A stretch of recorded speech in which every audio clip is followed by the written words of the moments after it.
بسم اللہ الرحمن الرحیم۔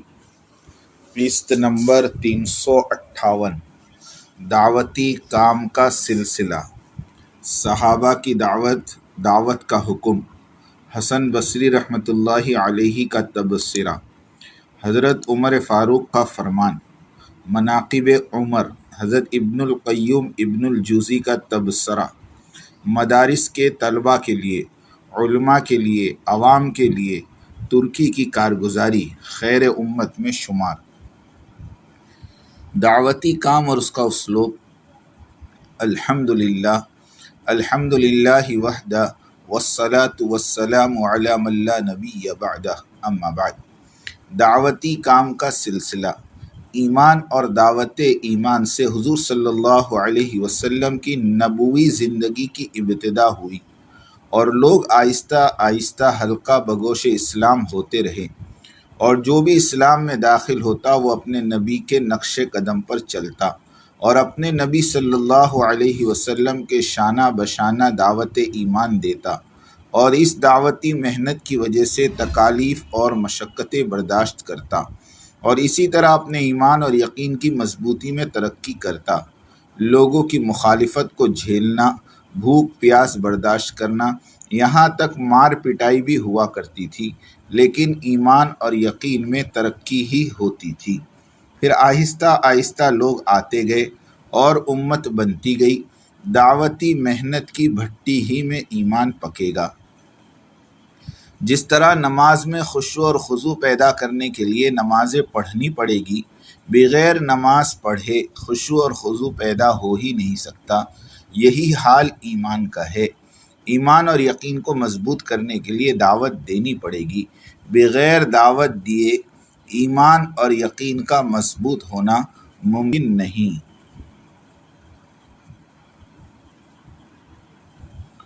دعوت کے بغیر دین میں صداقت اور پختگی پیدا نہیں ہو سکتی۔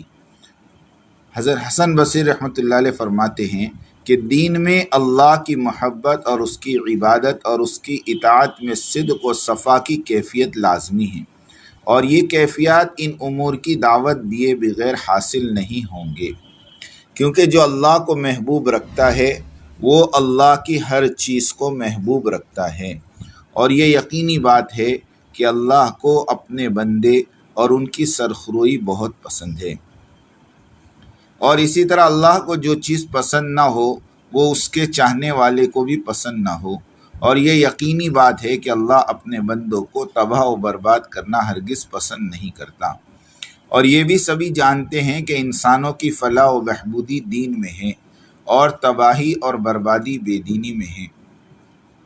اس ساری بحث کا خلاصہ یہ ہے کہ ہمارا داعی اللہ نہ بننا اور دعوت کے کام کو نہ کرنا ہمارے محب اللہ ہونے کے دعوے کو غلط ثابت کرتا ہے، اس لیے کہ اللہ تعالیٰ فرماتے ہیں، اے محمد صلی اللہ علیہ وسلم فرما دیجئے، اے مسلمانوں، اگر تم اللہ سے محبت کرتے ہو تو میری اتباع کرو، یعنی جو میں کر رہا ہوں تم بھی وہی کرو، اللہ بھی تم سے محبت کریں گے، اور اللہ جب محبت کریں گے تو اللہ تعالیٰ تمہارے سارے گناہوں کو بخش دیں گے یا توبہ کی توفیق عطا فرما دیں گے۔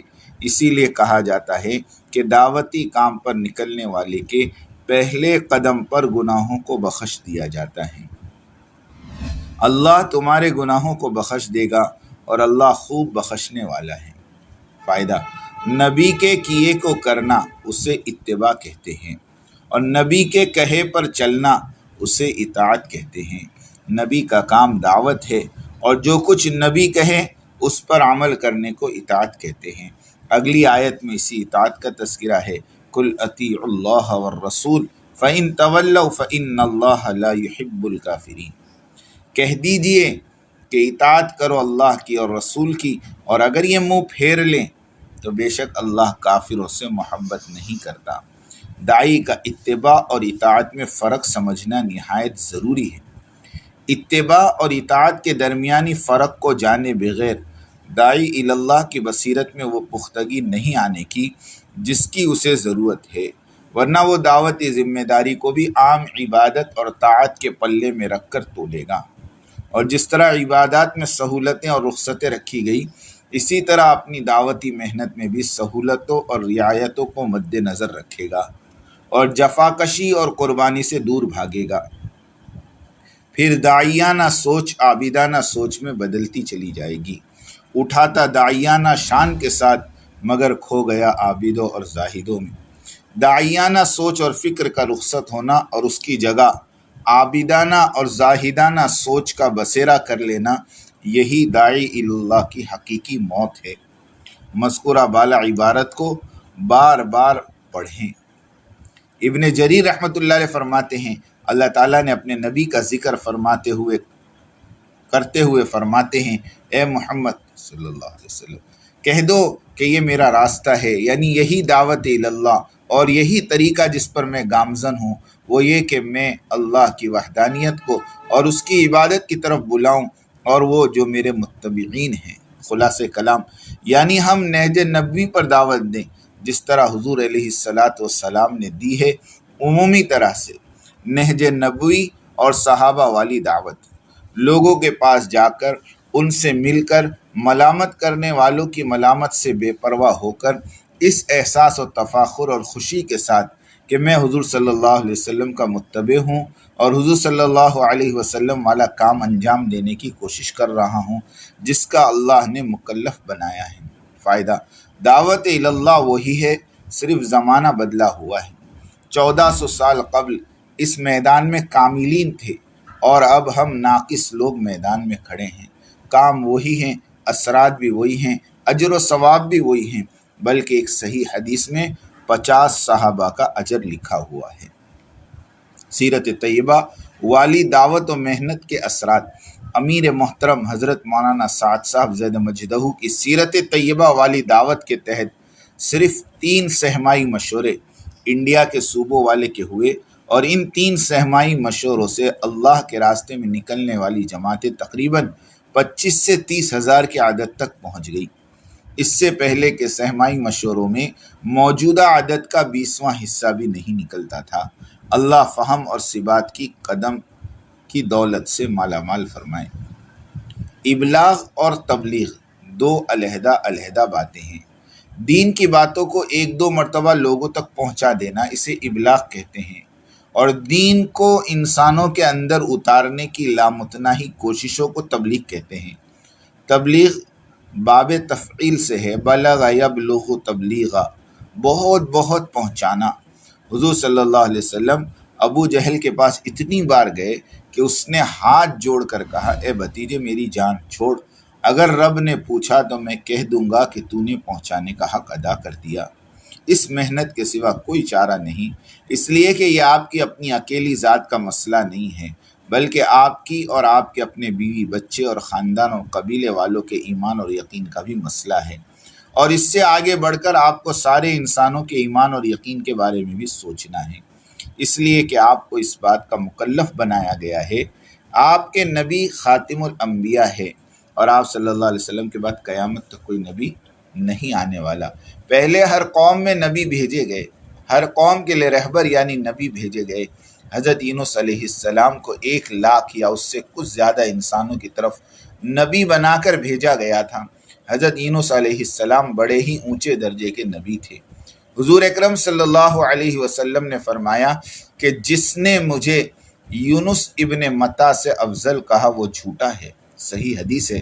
تو اب حساب لگاؤ، 1 لاکھ انسانوں کے لیے ایک حضرت یونس جیسا نبی چاہیے، تو 1 کروڑ پر 100 نبی ہوئے، اور 1 بلین پر 1000، اور موجودہ وقت میں زمین پر 6 بلین آدمی ہیں، تو پھر 6000 یونس علیہ السلام جیسے نبی چاہیے۔ یہ بات 1000% سچ ہے کہ اب قیامت تک کوئی نبی آنے کا نہیں۔ حضرت امام ابو حنیفہ رحمۃ اللہ علیہ کا فتویٰ، فرماتے اگر کوئی کہے کہ میں نبی ہوں اور تو کہے کہ ثابت کر یعنی دلیل دے، تو بھی کافر ہو گیا، اس لیے کہ ایک بات اللہ کی طرف سے طے شدہ ہے کہ حضور کے بعد کوئی نبی نہیں، تو بات ختم ہو گئی۔ تو نے دلیل اس لیے مانگی کہ ہو سکتا ہے تیرے دل میں کوئی چور ہو، تیرا کام تو یہ تھا کہ تو اس کا سرے سے انکار کر دیتا، یعنی نبی کا آنا تو کجا، نبی کے آنے کے تصور کو بھی کفر سے تعبیر کیا گیا، الیاذ باللہ۔ امت کے باشعور احباب سے سوال، انبیاء کا سلسلہ تو ختم ہو گیا اور انسانوں کے دنیا میں آنے کا سلسلہ تو تیزی سے جاری ہے، اور ہر انسان کی سب سے بڑی حاجت ہدایت ہے، اور ہدایت کی طرف انبیاء علیہم السلام بلایا کرتے تھے۔ انبیاء کا تسلسل ختم ہو گیا، لوگوں کو ہدایت کی طرف دعوت دینے فرشتے تو نہیں اتریں گے، اور یہ بات بھی طے شدہ ہے کہ اللہ اپنے بندوں کا دشمن نہیں ہے کہ بندے تو پیدا کر دے اور ان کی ہدایت کا بندوبست نہ کیا ہو۔ اللہ کی رحیم ذات سے یہ بات ناممکن ہے کہ اس نے اپنے بندوں کو بغیر ہدایت کے انتظام کے ایسے ہی چھوڑ دیا کہ جاؤ دنیا میں کھاؤ پیو مر جاؤ، نہ میں تمہیں نبی دوں گا نہ رہبر دوں گا۔ اگر ایسا ہوتا تو قرآن کا یہ بیان غلط ہو جاتا، وما خلقت الجن والانس الا ليعبدون، کہ انسان اور جنات کو عبادت کے لیے پیدا کیا۔ یہ ایک ایسی گتھی ہے کہ اسے سلجھائے بغیر کوئی راستہ نہیں۔ ترکی کے عظیم شیخ محمود آفندی رحمۃ اللہ علیہ کے استنبول کے دارالعلوم میں ہم نے خصوصی ملاقات میں یہ تفصیلی بات رکھی تھی۔ شیخ نے فرمایا، واللہ آپ نے حق بات کہی، ہماری تاریخ میں یہ بات ملتی ہے کہ ہمارے دور حکمرانی میں باقاعدہ ایک محکمہ تھا جس کا کام ہی دعوت و تبلیغ تھا۔ بڑے بڑے علماء، حکام اور عوام اس کام کو انجام دیتے تھے اور تمہاری طرح سفر کرتے تھے، اور اس طرح کے مسافر بستیوں میں پہنچ جاتے تو ان سے دعوت کا کام لیتے تھے، اور اساتذہ اور طلبہ سب اس کام کے ذمہ دار ہوتے تھے، اور دین سارے مشرقی یورپ میں پھیل گیا تھا۔ ہم نے دین پھیلانے میں جنگیں نہیں لڑی، تاریخ اس کی گواہ ہے۔ ہماری جنگیں سیاسی ہوتی تھی، مذہبی نہیں۔ اگر مذہبی ہوتی تو ہماری سلطنت عثمانیہ میں ایک بھی گرجا گھر نہیں ہوتا۔ بہرحال یہ ایک کارگزاری تھی جو درمیان میں آ گئی۔ بات وہی چل رہی ہے کہ اس انسانیت کی ہدایت کا ذمہ دار کون ہے؟ مذہبی ادارے کہتے ہیں ہمیں ہمارے کام سے فرصت نہیں، سیاسی لوگ کہتے ہیں ہمیں ہمارے دینی کاروبار سے کیا واسطہ، بیوپاری تاجر کہتے ہیں ہم دنیا دار آدمی کر ہی کیا سکتے ہیں۔ عوام کے لیے مفتیان نے کرام نے فتویٰ دیا ہوا ہے کہ جوہلا کا کام نہیں، امر بالمعروف اور نہی عن المنکر علماء کا کام ہے۔ اب سوال یہ ہے کہ اگر انسانیت پر کوئی رحم کھانے کو تیار ہی نہ ہو تو پھر کیا کیا جائے؟ الیاس صاحب رحمۃ اللہ علیہ دعوتی کام کے مجتہد تھے، ان کی فکر، ان کی تڑپ پر اللہ نے ان کے سینے پر یہ بات کھولی کہ یہ دعوتی کام تم خود شروع کر دو، اور وہ بھی ان پڑھ اور گنوار لوگوں میں یعنی میواتیوں میں، اس لیے کہ پڑھے لکھے لوگوں میں کام کرو گے تو وہ ہر قدم پر سوالات کھڑے کرتے رہیں گے، اور یہ کام جوابات سے سمجھ میں آنے کا نہیں، اس کام میں لگیں گے تو ہی یہ کام سمجھ میں آئے گا۔ الیاس رحمۃ اللہ علیہ کی محنت میواتیوں میں چل پڑی اور بعد میں عمومی شکل اختیار کی۔ اصل مقصد کی طرف لوٹنا ہے کہ اللہ تعالیٰ کی طرف سے انسانیت کی ہدایت کا انتظام فرمایا گیا، اور واضح طور پر فرمایا گیا، ارشاد ہوا کنتم خیر امت اخرجت للناس تأمرون بالمعروف وتنہون عن المنکر وتؤمنون باللہ، تم بہترین امت ہو جو نکالی گئی ہو لوگوں کی نفع رسانی کے لیے، تم نیکیوں کا حکم کرتے ہو، برائیوں سے روکتے ہو، اور اللہ پر ایمان رکھتے ہو۔ حضرت عمر رضی اللہ تعالیٰ عنہ نے فرمایا، خیر امت میں وہی شامل ہے جو اس آیت کے تقاضے کو پورا کرتے۔ لطیفہ، اخرجت یہ لفظ ذو معنی ہے، ترجمہ تمہیں نکالا گیا ہے، یعنی مشیت الہی ہے، کار فرما ہے نکالے جانے پر، اس پر انسان کا کوئی اختیار نہیں۔ اسی طرح جو لوگ مرکز نظام الدین سے نکلے ہیں، دراصل وہ نکلے نہیں بلکہ مشیت الہی نے انہیں نکالا ہے۔ جب اللہ کی قدرت نہیں انہیں نکالا ہے تو لوگوں پہ الزام تراشی کرنا دراصل مشیت الہی پر الزام تراشی ہے۔ شیطانی حربہ اور تلبیس ابلیس، شیطان نے اپنے تجربوں کی بساط پر اس محکم آیت کو علماء کرام کی نظر میں مشتبہ یعنی آیات متشابہات بنا کر پیش کیا، جس کی وجہ سے اہل علم اس آیت پر مختلف حکم لگاتے آئے ہیں۔ بعض کہتے ہیں دعوتی کام واجب یعنی ضروری ہے، بعض کہتے ہیں سنت ہیں، بعض کہتے ہیں کہ مستحب ہیں، یعنی سب اپنی اپنی رائے پر فتویٰ دے رہے ہیں۔ لیکن امیر المومنین خلیفہ ثانی حضرت عمر رضی اللہ تعالیٰ عنہ کہ جن کی زبان پر حق بولتا ہے اور جن کی منشا پر 14 احکامات نازل ہوئے، اور جن کی شان میں اللہ کے نبی نے فرمایا لو کان نبی بعدی لکان عمر، اگر میرے بعد کوئی نبی ہوتا تو یقیناً وہ نبی عمر ہوتے۔ اس عمر کے ارشاد اور ان کی تحقیق کی طرف کوئی جانا ہی نہیں چاہتا، جو صریح اور واضح الفاظ میں موجود ہے کہ جو شخص یہ چاہتا ہو کہ خیر امت میں شامل ہو، اسے امر بالمعروف اور نہی عن المنکر کرنا ہوگا۔ مگر علماء کرام کا نظریہ اور سوچ بالکل اس کے برعکس ہے۔ اللہ ماشاء اللہ، ہر ایک اپنے کو اس کام سے دور رکھنا چاہتا ہے، خاص کر اہل علم کہلانے والا طبقہ۔ بالآخر اسی خیر امت والا گروہ ہی اس انسانیت کو دعوت دین دے کر ان پر محنت کر کے عبادت اور دعوتی محنت پر لائے گا اور انہیں ان کے مقصد حیات پر کھڑا کرے گا، یعنی وما خلقت الجن والانس الا لیعبدون۔ اللہ کرے ہم خیر امت میں شامل ہوں اور دعوتی کام کو مقصد زندگی بنائیں۔ اس کے لیے سب سے آسان ترتیب یہ ہے کہ آج سے ہی اپنی مسجد والی جماعت کے ساتھ جڑ کر کام شروع کر دیں۔ اگر مسجد وار جماعت نہیں ہے تو خود بیٹھ کر سوچنا فکر کرنا شروع کر دیں، کام شروع ہو جائے گا، اللہ جماعت وجود میں لائیں گے۔ عبادتی اور دعوتی ذہن، یہ ایک عجیب بات ہے کہ اگر آپ نے عبادت کرنے کا ارادہ کریں تو ہر آدمی آپ کی معاونت کرنے کو تیار، کوئی رکاوٹ نہیں ہوگی۔ مسلم، غیر مسلم، عوام، حکومت، سب آپ کی خدمت کریں گے۔ حج عمرہ کر کے لوٹنے پر سب مبارکباد دینے اور ملنے آئیں گے اور ہر طرف واہ واہ ہوگی۔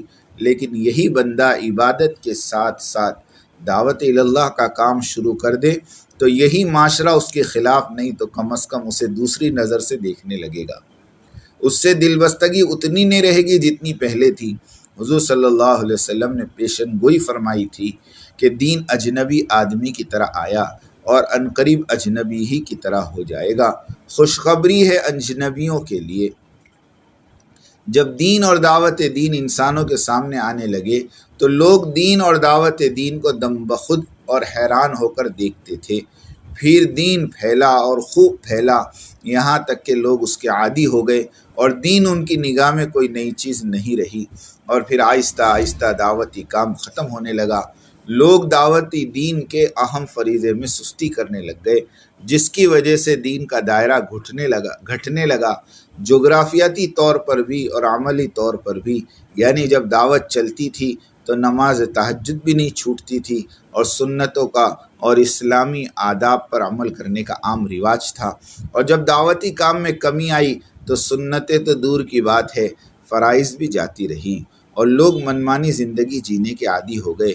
پھر سے دعوت والی محنت شروع ہوئی اور اسی کی برکت سے سنت اور آداب اسلامی زندہ ہونے لگے، ان پر عمل ہونے لگا۔ تو عوام حیران کہ یہ کیا ہو گیا، یہ باتیں کہاں سے آ گئی اور یہ کام کیسا ہے۔ اب جو لوگ دین اور دعوت دین کی محنت میں لگے ہوئے ہیں اور کسی ملامت کرنے والے کی ملامت کی پرواہ نہیں کرتے، انہیں خوش نصیب لوگوں کے لیے حضور صلی اللہ علیہ وسلم کی بشارت اور دعا ہے، فطوبی للغرباء، خوشخبری ہے ان غرباء کے لیے۔ حضرت ابن القیم جوزی رحمۃ اللہ علیہ فرماتے ہیں، سارے انسان عوام ہیں، مسلمان ان میں اجنبی ہیں، سارے مسلمان عوام ہیں اور مومن ان میں اجنبی ہیں، اور سارے مومن عوام ہیں اور عالم دین ان میں اجنبی ہیں، اور علم والے عوام ہیں اور داعی اللہ ان میں اجنبی ہیں۔ فطوبی للغرباء، ترجمہ خوشخبری ہو غربا کے لیے کا مصداق داعی اللہ ہوا۔ طلبہ اور علماء کا تشکیلی نظام، ہر سال کی طرح اس سال بھی حضرت جی مجد اللہ العالی نے علماء کرام کی جماعت دینی مدارس کی طرف روانہ فرمائی کہ شعبان کی چھٹیوں میں جماعت میں نکلنے کے لیے اساتذہ اور طلبہ کی تشکیل ہو جائے۔ الحمدللہ اس ترتیب کی برکت سے ہزاروں علماء اور طلبہ کا خروج ممکن ہوا، اور وہ جماعتیں جہاں جہاں پہنچے گی امت مسلمہ کے سبھی طبقوں میں دینی نقل و حرکت کی فضا قائم ہو کر دنیا بھر میں جماعتوں کی ریل پھیل ہوا کرے گی انشاءاللہ۔ یہی حال اسکولوں، کالجوں اور یونیورسٹیز کے طلبہ اور اساتذہ کرام کا ہوتا ہے۔ دعوت ایک تجارت ہے اور ہر تجارت کا ایک سیزن ہوتا ہے، اور سیزن میں کام دگنا تگنا نفع بخش ہو جاتا ہے۔ ہمیں یاد ہے رجب کے مہینے میں اجمیر کا عرس ہوتا تھا۔ ہم تقریباً 36 علماء سال کی ترتیب پر مرکز نظام الدین میں تھے۔ یہ 70 کے دہائی کی بات ہے۔ قاری ظہیر صاحب رحمۃ اللہ علیہ ہم کو لے کر دہلی کے مرکز گئے، شہر دہلی کے مرکز گئے، اور پھر ظہر کی نماز جامع مسجد میں پڑھی اور دو ساتھیوں کی جوڑی بنا لی اور مسجد کے ہر ستون پر ایک ایک جوڑی کھڑی ہوتی اور ممبر سے اعلان کیا جاتا کہ اجمیر شریف جانے والے احباب مسجدوں کے ستونوں کے پاس مولوی صاحبان کے یہاں جمع ہو جائے، زیارت اولیاء اللہ کے آداب سکھائے جائیں گے۔ ہر ستون کے پاس 100-150 کا مجمع جمع ہوتا اور مولوی صاحبان جم کر 6 باتوں والا بیان کرتے، کچھ فضائل اللہ والوں کے بیان کرتے اور پھر تشکیل ہوتی۔ اب زائرین تو سامان بستر کے ساتھ ہوتے تھے، وہیں سے نقد نکل جاتے۔ اب بس ڈرائیور ڈھونڈنے آتے، کوئی کہتا میرے بس کے 4 یا 5 پیسنجر غائب ہیں، کوئی کہتا وہ 2 غائب ہیں۔ ہم کہتے فکر نہ کرو، وہ صحیح سلامت ہیں، دین سیکھنے گئے ہیں۔ ہر نماز کے بعد یہی شکل ہوتی تھی۔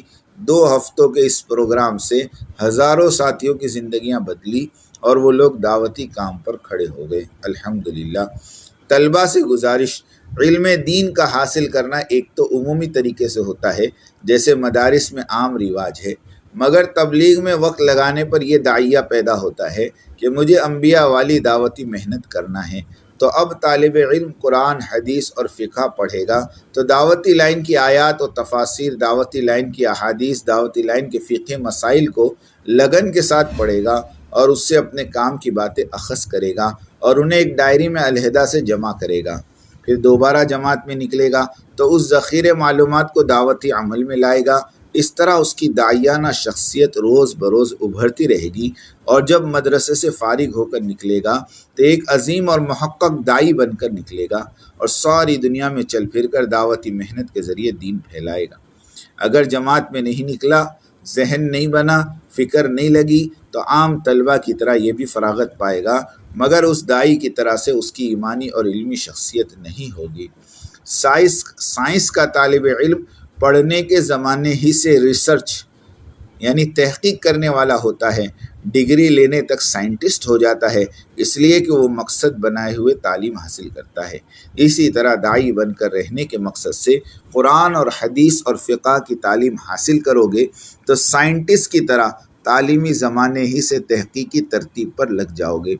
عام تبلیغی ساتھی تو روزانہ کی مسجد اور گھر کی آدھے گھنٹے کی تعلیم اور خروج کے زمانے میں 2 گھنٹے کی تعلیم سے مجموعے کی تقدیر بدل دیتا ہے، تو آپ طلبہ کے پاس تو وقت ہی وقت ہے۔ کس قدر اونچائی تک پہنچ سکتے ہو اس کا اندازہ بھی مشکل ہے، اس لیے جہاں جہاں بھی تشکیلی جماعتیں پہنچے معلوم کر کے خود ان کے پاس جائیے اور اپنے خروج کی ترتیب بنائیے اور اپنے دوست احباب کی فکر فرمائیے۔ اگر مدارس میں ممانعت ہو تو مدارس کے قوانین کا پاس رکھتے ہوئے اپنے نجی وقت میں کسی طرح سے ترتیب بنا لیجیے۔ عمل بقدر ایمان اور یقین، یہاں یہ بات قابل ذکر ہے کہ مسلمان کا ہر نیک عمل اس کے ایمان اور یقین کے بقدر ہوتا ہے۔ ایمان اور یقین بہت ہی پختہ ہو تو اسے فرائض، سنن اور نوافل نیز دین کا ہر وہ شعبہ جو اس کے ساتھ ملحق اور وابستہ ہے اس پر عمل کرنا آسان اور اسے ادا کرتے ہوئے لذت محسوس کرے گا۔ اسی طرح اگر ایمان اور یقین کمزور ہو تو 5 وقت کی نماز بھی مشکل۔ اس کی زندہ مثال فجر کی نماز ہے۔ بڑے بڑے علم والوں کو فجر کی جماعت نصیب نہیں ہوتی اور کم علم والے تبلیغیوں سے مسجد کی صفیں سجی ہوئی ہیں۔ دوسری زندہ مثال کالجز اور یونیورسٹیز کے تبلیغی طلبہ سنتوں کے پابند، نماز پڑھتے ہیں، تہجد گزار ہوتے ہیں، شرعی داڑیاں، نماز باجماعت، سنت کے مطابق سر پر پگڑی۔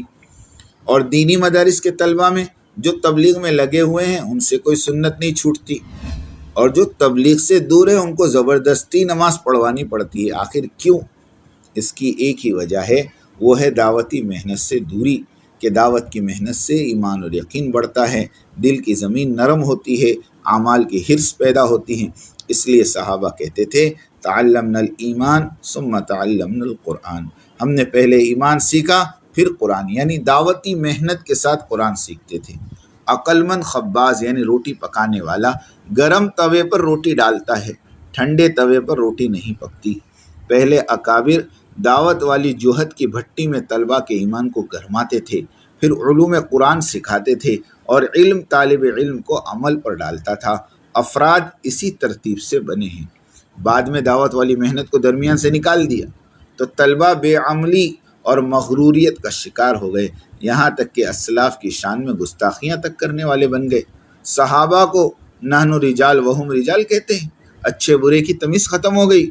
بہت خوب کہا کسی نے، نحن ذکور وہم رجال، رجال لا تلہیہم تجارۃ ولا بیع، رجال صدقوا ما عاہدوا اللہ علیہ فمنہم من قضی نحبہ ومنہم من ینتظر۔ یہ صحابہ کی شان تھی۔ ہر مدرسے والا واقعی اگر افراد پیدا کرنا چاہتے ہیں تو طلبہ پر دعوت و تبلیغ کا کام لازم کر دیں۔ ارباب دارالعلوم دیوبند اس مضمون کو غور سے پڑھیں، یہ کام خاصا مشکل ہے، بڑا نفع بخش ہے۔ دعوت سے ایمان مضبوط ہوگا، اور ہم نے ان کے دل مضبوط کر دیے تھے جبکہ یہ اٹھ کھڑے ہوئے اور کہنے لگے ہمارا پروردگار تو وہی ہے جو آسمان و زمین کا پروردگار ہے۔ اس قدر ایمان مضبوط ہوا کہ وہ 7-8 نوجوان اپنے ایمان کی حفاظت کی خاطر ہر مصیبت جھیلنے تیار ہو گئے۔ ایمان اور یقین مضبوط ہوگا دعوت والی محنت سے، اللہ کی بڑائی بیان کرنے سے، اور دعوت کی وجہ سے جو حالات پیش آئیں تو ان پر صبر کرنے سے۔